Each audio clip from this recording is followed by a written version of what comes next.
Nasa ating pong StreamYard ngayon si attorney, si incoming representative, representing po yung mamamayang liberal sa party list po sa Kamara, si former Secretary Leila De Lima sa napaka-importanteng isyong pambayan. Ma'am, magandang umaga po. Magandang umaga, Ted and DJ Chacha, saka sa mga nanonood at nakikinig sa inyong programa ngayong umaga. Okay, bago po Good muna morning. ang ilang pong mga detalye dito ho sa sinasabi po no na mga statement nitong si Committee Chair Joel Chua, kayo ho muna ma'am.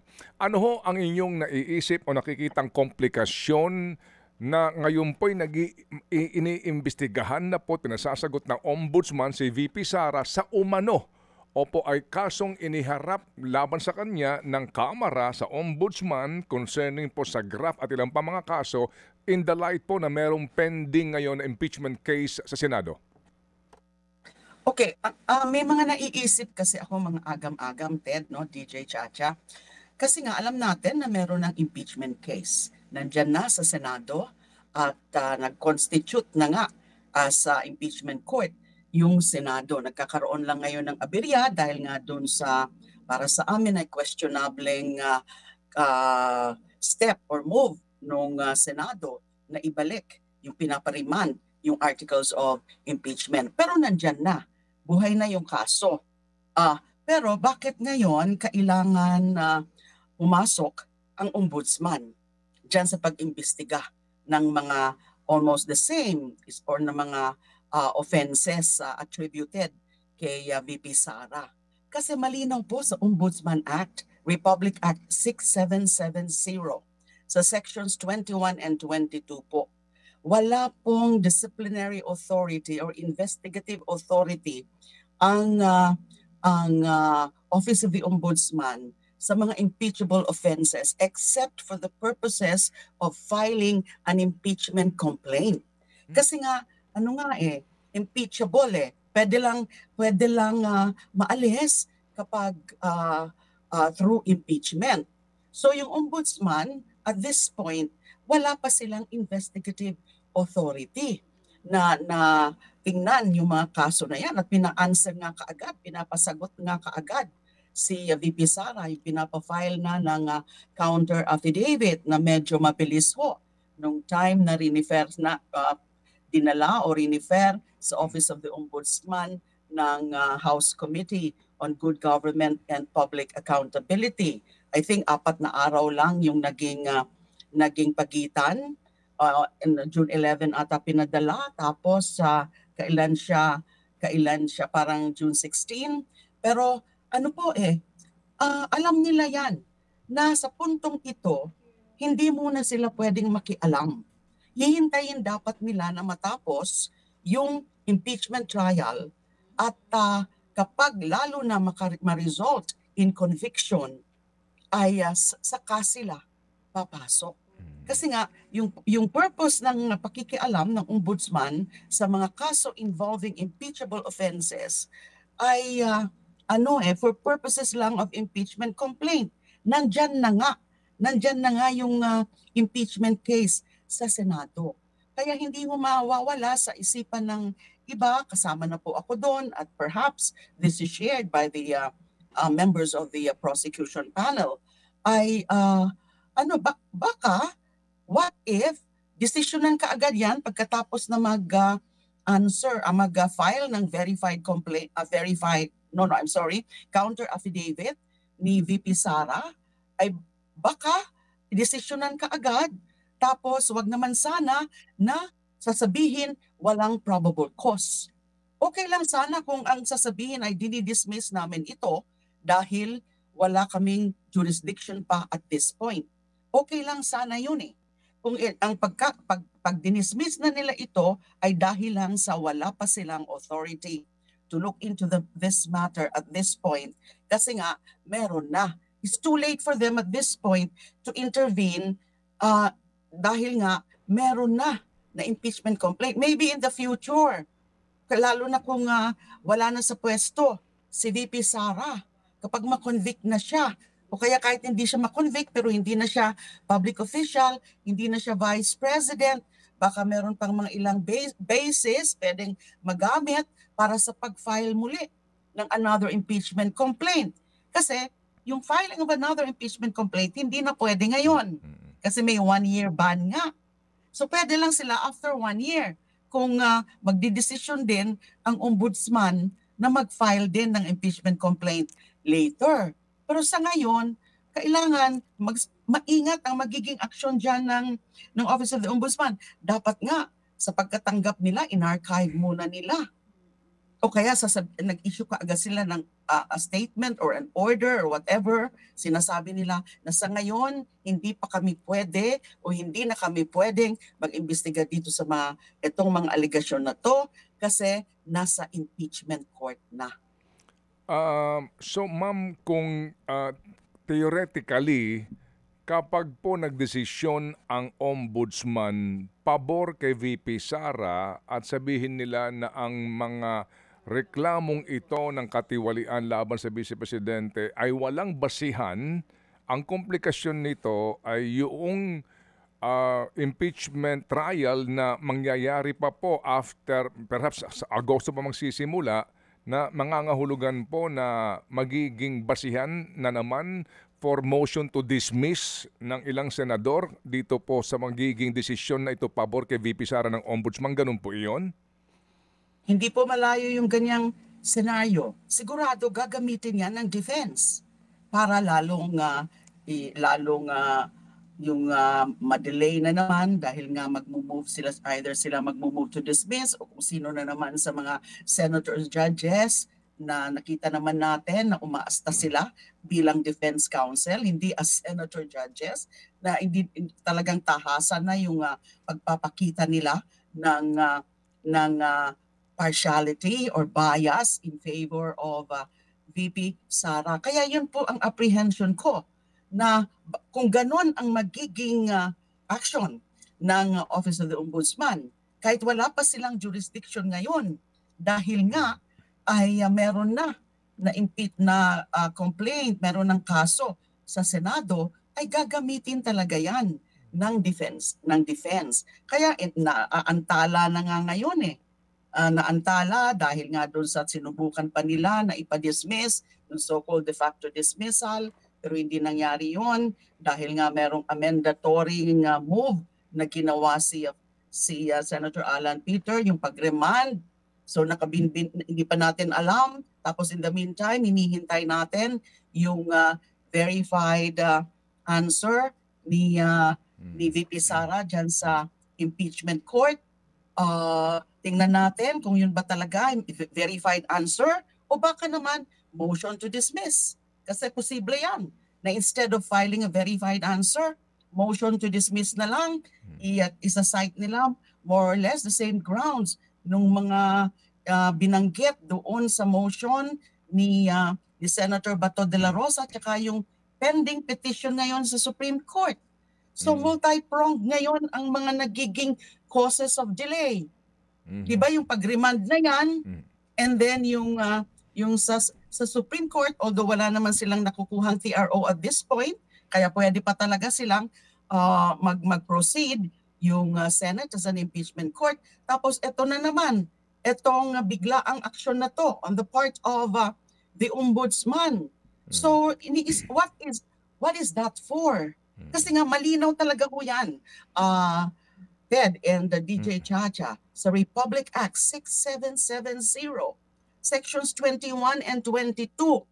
Pwede lang na i-exercise ng Ombudsman yung investigative authority niya involving an impeachable official like a vice president only for purposes of filing an impeachment complaint. Hindi pa pwede ngayon yung kung ano-ano pa yung mga ibang ifa-file na kaso. Maski nga criminal case. Kasi nga kapag iusad nila ang criminal case, wala pa naman magagawa ang Sandigan Bayan. Halimbawa, magkaroon ng probable cause sa criminal cases. Wala pa naman magiging ang Sandigan Bayan kasi nakaupo pa siya as vice president. Meron siya, impeachable lang siya. So, ganun po yan. Opo.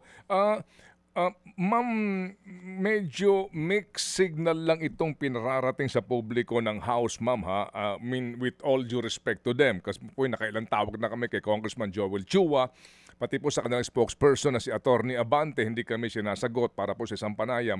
Naguguluhan lang din po kami. Ang sinasabi po ng spokesperson ng Kamara, ma'am, no, wala naman talagang formal complaint na nanggagaling sa Kamara na nakarating sa Ombudsman. Kung hindi, pagbibigay lamang ng kopya ng committee report ng Committee on Good Government sa umano'y mga katiwalian na ginawa umano ng Vice Presidente. So ngayon po naman itong si Congressman Joel Chua nagsasabi, sabi niya, no, it is both unusual and significant that the Ombudsman proceeded directly to preliminary investigation and issued subpoenas to the respondents, skipping the usual fact-finding phase. Or in all within the same week that we furnished them a copy of the committee report. So, one, siguro obligasyon din ng Kamara magbigay ng committee report sa Ombudsman. At doon sa committee report, nakalagay naman doon, maaaring sampahan ng kasong katiwalian si VP Sara. So, ito po yun. Sa ngayon, paano po ang sitwasyon ngayon na ang pinagbabasihan daw ng Ombudsman naman ay ang committee report ng Kamara. Pero ang Kamara naman sinasabi, hindi kami nagreklamo sa inyo ng formal. Ang gulo, ma'am. Oo nga. Okay. Unang-una, tama yung sinabi ni Congressman Chua o ng spokesperson ng House of Representatives sa tingin ko based on mga balita ay finorward, Smith yung records nung yung outcome ng congressional hearings ng committee na yon. Now, at tama yung sinasabi na hindi talaga hindi nagiging complainant diyan yung House of Representatives. Now, tama rin yung sinasabi pa rin ni Congressman Chua nang ine-expect ay dapat fact-finding. Pero yun na nga, balik tayo sa basic question. Yes, sa ngayon talagang hindi pa pwede yung investigative authority ng ombudsman kasi nga meron ng impeachment case. Now, kasi para nakikita ko diyan siguro a more prudent action would have been i-archive muna yan. Okay. O kaya kung ayaw nilang i-archive ay internal investigation yung sinasabing fact-finding. Pero i-hold muna any action like filing of impeachment complaint kasi meron na ng kaso at hintayin yung resulta ng kaso, yung outcome. Kung conviction, yes, pwede na sila dumiretso na initiate na nila yung investigative powers tapos mag-hold na sila ng preliminary investigation para i-determine kung magfa-file uli na mag-determine kasi nga pag conviction removed na from office si VP Sara. Pero yung mga criminal liability niya nandyan pa rin. So pwede pang dumiretso ang ombudsman at malinaw yan sa Constitution Article 11 na yun na nga yung parusa ng judgment of conviction is limited only to removal from office and disqualification from holding office. And nakasabi pa rin doon na the convicted official would still be liable for prosecution under applicable laws.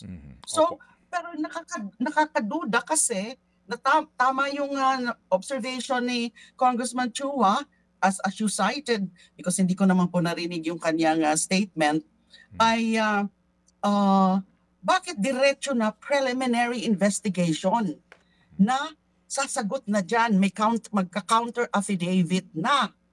So preliminary investigation proper na yan. Instead of field investigation or internal investigation for purposes of validating, verifying, assessing, and also for purposes of case build-up.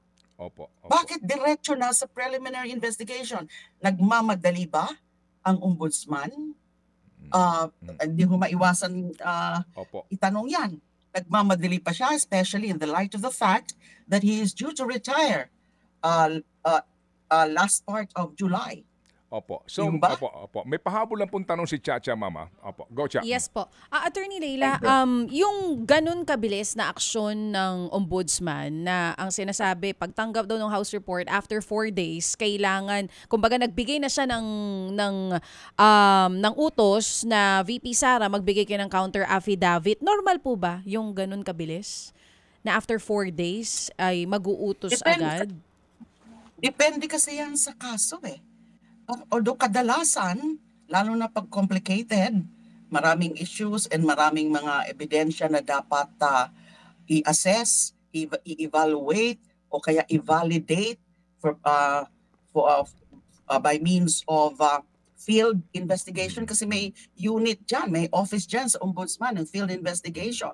Yung pag-review ng mga COA reports, relevant COA reports, and other public documents na lalong magpapalakas dyan sa kaso, yun ang ginagawa kapag ganyan. Meron din siguro, because I'm not really a practitioner sa mga ombudsman cases o sa mga Sandigan Bayan cases. Pero yun ang alam ko, na while pwede ring dumiretso na sa preliminary investigation, depende sa kaso, kasi kung yung complaint, okay, whether it is motu proprio or upon complaint, ay simple lang na mga issues o simple lang ang mga ebidensyang kailangan, pwede na siguro na dumiretso sa PI, preliminary investigation. But not cases like this. Na mga, di ba, dami ng mga ebidensya noon na pinakita doon sa committee level, sa House. Tapos ngayon parang sinasabi nila, hindi na kami mag-field investigation, hindi na kami magkakaroon ng internal evaluation bago ito ay i-subject to formal preliminary investigation. So lalong nagpapadagdag ng duda. Bakit binibilisan? So, ma'am, kasi nga po, 'di ba, ang dapat po talaga dito tayo, no, may presumption of regularity dito po sa galaw ng ombudsman. Opo, pero sabi po ni Congressman Chua sa kanyang press statement, no, the ombudsman acted purely on the strength of our committee report. We have not yet even attached or submitted the supporting evidence for the committee report, no? Yan sinasabi po. So, kumbaga wala pang paghihingi ng attachment doon sa committee report ng mga ebidensya. Pero eto na nga po, ma'am, ang order po ng ombudsman kay VP Sara, sinasabi po dito, failure to file counter affidavit within the aforesaid period shall be deemed as waiver of respondents' right to submit controverting evidence, and the preliminary investigation shall proceed accordingly. Opo, ito ho agad sinasabi, no? And then thereafter, this case shall be deemed submitted for resolution on the basis of the evidence presented by the parties whose presence may be dispensed with unless otherwise required for clarificatory questioning. So, dito ho bang pati wording so ba nito, ma'am, sa ngayon sa inyo pong palagay is now medyo irregular, parang kakaiba? Hindi naman, Ted, because sa pagkakaalam ko, that is really the SOP, that is the normal contents of a summons. So hindi yan masyadong issue. Okay. Hindi yan masyadong issue.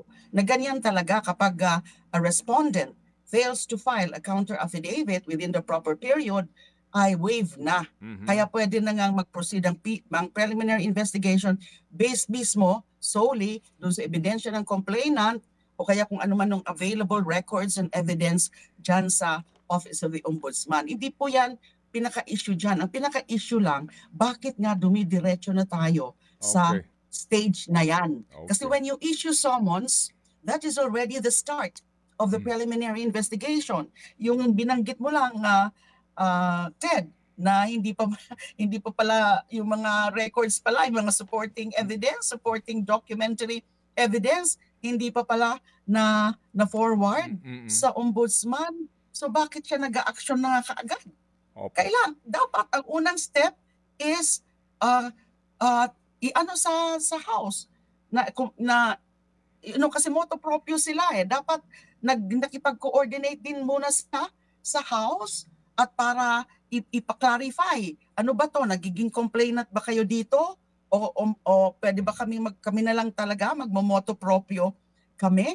O kaya sabi ko nga ho kanina, mas maano sana kung in-archive muna nila. Opo. But Opo.